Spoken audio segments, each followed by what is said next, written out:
Your comms are ticking all the boxes. They're short, sharp, and getting to the point. They're skimmable. You've used subheadings and bullet points to make it very clear what's going on and what people need to do.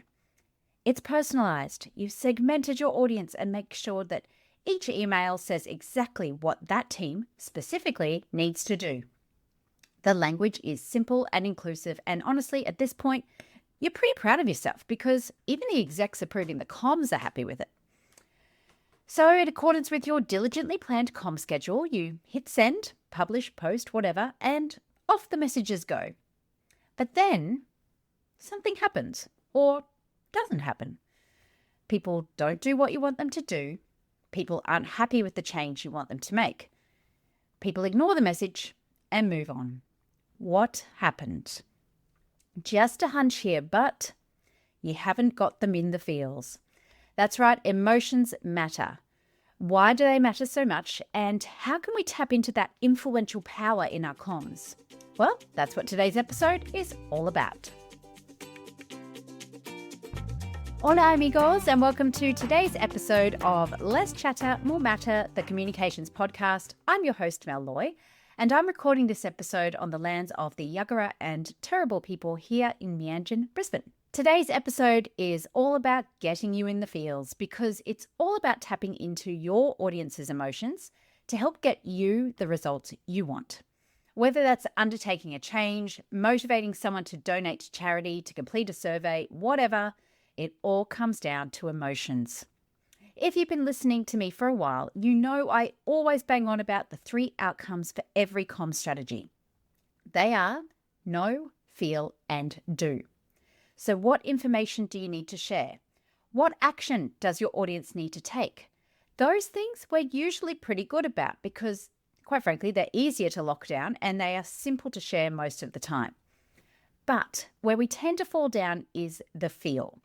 If your audience doesn't feel confident in taking an action, they won't, for example.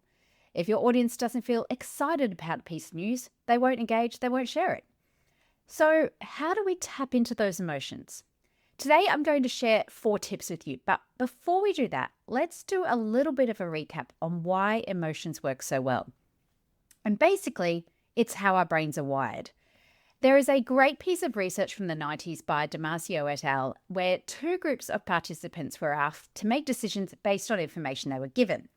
Now, one of the groups were people who had brain injuries or disorders that impacted the ventromedial frontal cortices of their brain. So basically, that's the part of your brain that integrates emotional signals with your thinking processes. So essentially, they couldn't feel any emotion when analysing information, determining the potential outcomes, and therefore making a decision. And because they couldn't assign an emotion to an outcome, they actually couldn't make a decision. They understood the logic, but without the emotion, they couldn't make the decision. And that's how powerful emotions are. As much as we like to think we are rational, logical creatures, we are not. It's why you often hear that our messaging needs to speak to both hearts and minds. We will consider the logic, but ultimately the final decision is driven by emotion. And here's the thing. We are making thousands of micro decisions every day. Everything from, will I respond to this email? How will I respond to this email? To what shoes will I wear? Or will I drink some water now or a bit later? Or can I cross the street right now? You get the idea. Every single step you take is a decision. And our brains are constantly taking in information and processing it really quickly, trying to make sense of it all and make decisions really quickly too. And it's that quick processing that leads to the affect heuristic, which basically means emotion-driven decision-making, not decisions based on logic or concrete information.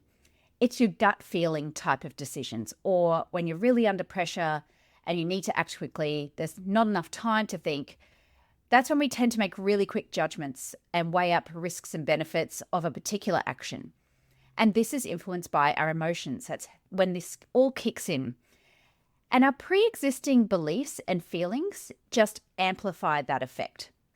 So for example, there was actually a small study in Armidale, which is a little town here in Australia, where researchers looked at how people would respond to potential policies designed to limit wood smoke. So basically, there were concerns about people's health due to people burning wood in their fireplaces or outdoor fire pits. Now, the short story is that people who already had positive feelings about wood heating, so they're the type of people who love a cozy fireplace or love a fire pit, they were less likely to support any policy intervention that involved regulations to reduce wood smoke. The researchers think this is because those positive feelings they already had made them think there were more benefits and fewer costs to wood heating. But interestingly, despite being against regulation, those same people who love a good wood fire were generally supportive of policy interventions like education or incentives. They just didn't want to have that regulation put on them. So that's the science behind why we make decisions based on emotion. The next question is, well, what does that mean for how we communicate? Let's get into it. Tip number 1, make it relatable. If people can't relate to the message or the story that you're telling, they are less likely to take action. Part of this is just basic relevance, right? So when you write a communication, you've got to let people know why they're getting it, what it means for them. But it does go a bit deeper than that, particularly when it comes to things like charitable donations. There's this heuristic called the identifiable victim effect, which means that we are likely to act to help an individual or just a couple of people rather than a large group. So, for example, if you were asked to donate to a cause that was quite broad, like helping kids who have been bullied, or you were then watched a TikTok video of a child who has been bullied and is crying his eyes out, you are actually much more likely to donate to that individual child rather than the broader cause.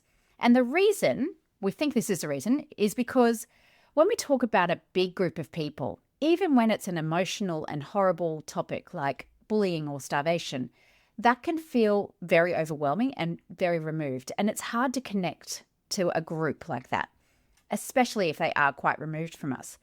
But when you put a real face to the issue, it's not only less overwhelming because it's just one person, but it's also easier to connect to that individual and feel sympathy.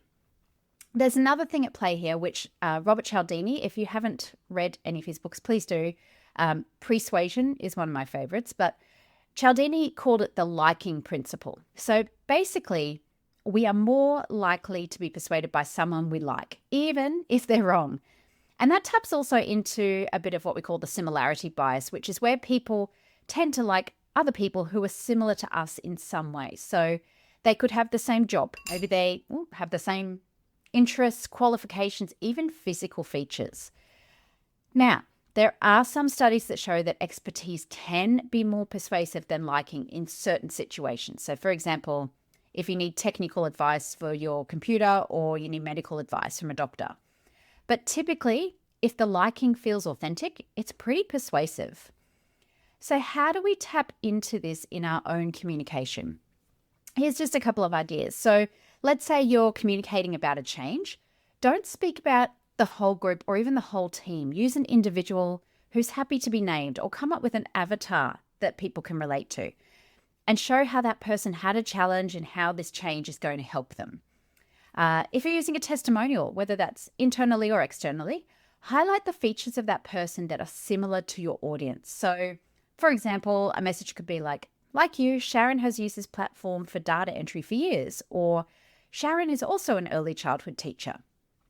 Finally, if you're trying to get people to act or donate, consider using an individual story or, and this is what World Vision actually does really well, focus on supporting a specific person or people rather than supporting a broad cause. Okay, so that's number 1, make it relatable. Tip number 2 is to prime people's thinking to help tap into their emotion. So priming means that when a person is exposed to a stimulus, whether it's an object, a word, a sound, an image, it can subconsciously influence their response or decision. So it can make them feel something, and that then influences what comes next. There's been some really interesting studies into the effectiveness of priming. One was by Stajovic et al., and they looked at the words used in CEOs' emails and how that impacted the motivation of team members. Now, it was a small study, but they found that when achievement-related words were used, so words like accomplish or master, there was a boost in effectiveness of 15% and an increase of 35% in efficiency. Now, obviously, there's a lot of caveats to consider with fieldwork like that, but priming has been found to be really effective in other studies as well. There was a 2007 study by Small et al. Where they tested the power of words. And in this study, they looked at the impact of analytical versus emotional priming on the willingness of people to donate to a child in need. So those people who were primed analytically, so for example, they may have been asked to solve a math problem before they were asked to donate. Those people donated far less than those who were primed to think emotionally. And in fact, the emotionally primed participants were 96% more generous. Now, images can also be powerful primers. There was another example in Robert Cialdini's book where a group of researchers were asked to help a university increase donations from their alumni. So at this university, students called alumni and asked them to make donations, right? Now, the researchers wanted to test whether they could tap into those students' emotions and get them really fired up so that they could elicit more donations. One group of students were given a plain sheet of talking points. The other group got the same talking points, but that piece of paper also included a photo of a runner winning a race. And here's the result. The callers who got the photo collected 60% more money than the other group. That image of the runner primed their thoughts and emotions. So the question is, that's great, Mel, but how do I use it? Excellent question, my friend. Well, a couple of examples thinking about what I just said there. Have you got speaking points for leaders that you just send out to them? Is there an image you could include on that to prime their thinking, to get them tapping into the emotion that you want them to tap into when they deliver those speaking points? Let's say you want to get people motivated behind a new organizational strategy. Again, think about the emotion you want from them. Maybe it's an emotion of excitement. Maybe it's an emotion like a sense of injustice that they want to right a wrong. Whatever it is, show a video that helps elicit that emotion before the CEO launches into the new strategy. And then play something on the way out as people leave as well. So really prime their thinking so that they're tapping into the emotion that you want before the content is delivered. And from an external perspective, let's say you want people to sign a petition. You could prime their thinking with an image that shows people signing a petition or protesting. Without realizing it, their thinking may start to change, and you could actually really influence them in getting them to do that action. Or maybe you could play music that taps into the emotion that you want them to have. So that's tip number 2, prime people's thinking. The third way to get into people's emotions is by framing, which is the way we present information and how that influences people's reactions, what they know, feel, and do. Now, I've spoken about this before on the potty because reframing is also a great way to simplify the complex, make things easier to understand.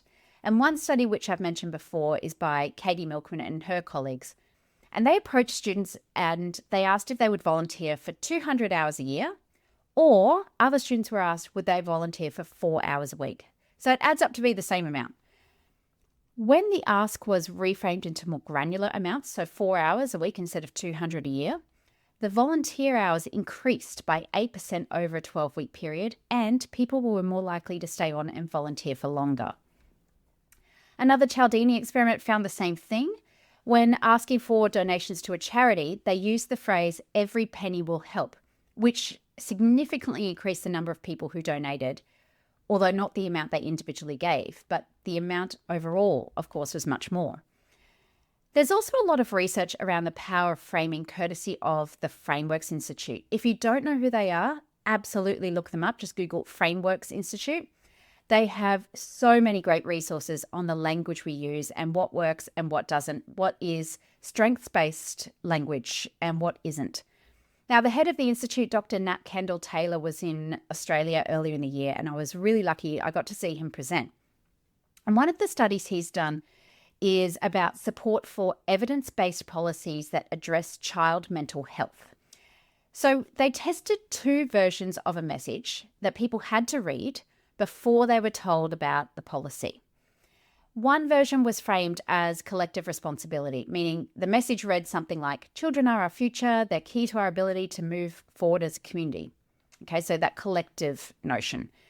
The other message was framed around vulnerability, and we see this a lot. So the message would be something along the lines of, we need to do a better job of addressing child mental health because children are our most vulnerable citizens, right? Then there was a third group, the control group, who got no message.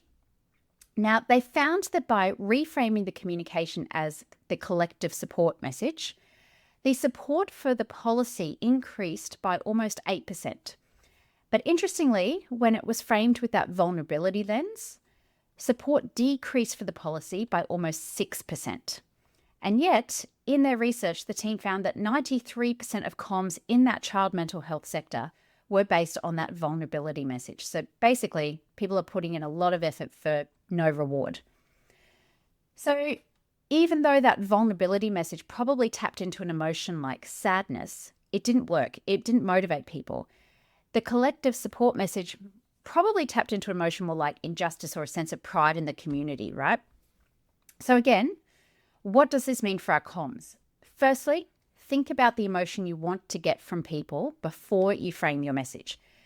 So for example, if you want people to feel less overwhelmed, then frame the message into smaller amounts or smaller chunks of information. And the Frameworks Institute has also shared a few framing strategies. I've just picked a few. So like we just heard, move away from messages about charity and vulnerability and instead focus on messages around that idea of the common good. Show the big picture and make the case that what people see isn't an isolated event. Frame it as a bigger issue, the big issue that it is. The third tip that I'll share from them is describe the effects of the policies or decisions or programs on actual humans. So, for example, if we don't upgrade our digital platforms, parents in our city will struggle even more to apply for support for their kids. So it's not about, this is our platform simplification program and it will involve blah, blah, blah. It's the outcome of that on humans. And the fourth tip is be clear on what people can do right now. So again, reframe a big issue requiring a big complex solution into something that's much easier for people and that makes that path to action really visible, really tangible and feasible. Okay, the final tip, which does relate back to the other three, is tap into a person's sense of identity or who they feel they want to be known as. People like to feel as though they are consistent. It's called the consistency bias, where we tend to judge our own behavior in accordance with our self-image. So basically, if we've said or done something in the past, we tend to want to stay consistent with that, even if it's uncomfortable or if our views might have changed. From a change perspective, asking someone a question like, do you think yourself as an adaptable person? Could elicit a very positive response, and I hope it does. And when that happens, then ask that person to undertake the change. And as uncomfortable as they might feel about it, they are likely to want to remain consistent with that sense of identity because they've identified themselves as being adaptable. And that's why, for example, when you get accosted by people in shopping centres who are asking for donations, they might start with a question like, do you consider yourself a generous person? Or you look like a person who cares about animals, or whatever their cause is, right? And in fact, another experiment cited by Cialdini tested this situation. People were approached in a shopping centre and asked to participate in a survey. Only 29% of people agreed. So they weren't going to be paid for this survey. They just were asked to participate in market research. But when people were approached and asked, do you consider yourself a helpful person? Then 77.3% of people volunteered. Now, again, I've talked a little bit about this in previous episodes where we can tap into people's identities and help drive change. There was one 2011 study from the US where community members were asked, will you vote or will you be a voter? Of course, in the US, unlike here in Australia, voting is not compulsory. So the researchers found that people who said, yes, they would be a voter were more likely to turn up and vote compared to those people who just agreed to say, yes, I will vote. Now, again, there are limitations to this study, and it's not something that has been replicated universally, but we've also seen similar results with another study from Stanford University, which I won't go into today. But it's not just about individual identity either. It's a group identity too, and it comes down to in-group bias. Now, this bias is courtesy of our early days in the human species, where you really wanted to be part of a tribe because the tribe meant safety, food, procreation, all the good stuff. The way that has manifested to our brains in our world today is that we tend to want to stay in the in-group so badly that we might even appear to agree to actions or beliefs even when we actually disagree with them. And that in-group could be your team at work. It could be your family, your friendship circle, your sports team, your community group, whatever it might be. The fact remains that nobody wants to be pushed out of the in-group. And the flip side is we tend to think less of people outside of our groups. There is a wonderful 2005 experiment that tested this bias. The researchers set up an experiment where participants were chosen because they were fans of the Manchester United Football Club in the UK, but they didn't know that's why they were chosen. So that's a caveat to this. So the participants were asked to complete a questionnaire about how much and in what ways they liked their favourite team, and they were required to write down the name of the team. So they were primed to think of themselves as Man U fans. They were then told they had to walk elsewhere for the second part of the experiment. And as they made their way to the second location, somebody fell over and hurt their ankle. Now, the person that fell over was actually a researcher in disguise, and they weren't actually injured. But here's where it gets interesting. In the scenarios where that researcher was wearing a Man U jersey, the participants were significantly more likely to help them. In fact, 12 out of 13 participants stopped to help. However, when the researcher fell and was wearing a Liverpool jersey, so a rival team, only 3 out of 10 participants stopped to help. Now, this experiment also tested whether tapping into a broader identity, so your identity as a football fan in general, not just as a specific team fan or a Man U fan, they tested whether that would have a similar effect. So this time, the questionnaire people were given was about football in general and being a fan of football, not of a specific team. And when the researcher pretended to fall, no matter what jersey they were wearing, most people stopped to help. So in short, tapping into people's identity impacted how likely they were to help someone considered outside their in-group. So again, what does this all mean for comms? Let's try a few examples. I'm not saying they're great examples, they're just examples. So when communicating about change to employees, tap into their sense of identity. So for example, as an IT team member, we really need you to help lead this change. Or as a leader, you can help make this change happen by having conversations with your team members. You could even talk at a broader level, like as community members, we have an obligation to improve our systems. Thinking more externally, when asking people to support a policy or sign a petition or donate, again, tap into that sense of identity. It could be something like, as a parent, you know how important it is for children to have access to healthcare, no matter where they live. Or if you're a Queenslander, then you know how important the Great Barrier Reef is to our environment. So again, it's tapping into that identity, making it relatable. All right, it is time for our episode recap. So if you tuned out or you're feeling a little overwhelmed by all the studies I've just thrown at you, come back in now so I reframe it into more granular buckets for you. So today we talked about feelings, why it's so important that we consider them in our communication and ways to tap into them. The 4 tips I shared were, number 1, make it relatable. People need to see themselves in the same situation or be able to empathize with a specific individual. You can't be too broad or too vague because it's really hard to feel something. You can prime people's thinking. That was tip number 2. So start tapping into the emotion that you want people to have before you communicate. Tip number 3 was frame your message, either to make it less overwhelming or easier to understand, or frame it in a way that's likely to tap into the emotion you want to elicit from your audience. And tip number 4, tap into a sense of identity. We want to feel like we're consistent with the image we have of ourselves, and we want to feel a sense of belonging to a group. All right, team. Well, that's all we have time for today. But as a listener, I would really love it if you could take a few minutes to leave a review or rate the show on your podcast app of choice. That makes a big difference to how widely this gets spread. And also, if you have bought my new book, I would love it if you could become a reviewer, not only because, it helps me know what's good and what's bad about the book, but for every review that's left on Amazon or that you write on somewhere like LinkedIn, I will be donating part of my time to DV Connect. So they are a charity here in Brisbane, and they do amazing work offering women and men support who are experiencing domestic and family violence, and also run a range of preventative programs as well. So you can find my book, Less Chatter, More Matter, on Amazon. And again, please leave a review either there or on your app of choice. And for every review, I'll be donating part of my time. So your words really make a difference. All right, team, that's all we've got time for today. Have an amazing rest of the week. And I will see you next week again on Less Chatter, More Matter.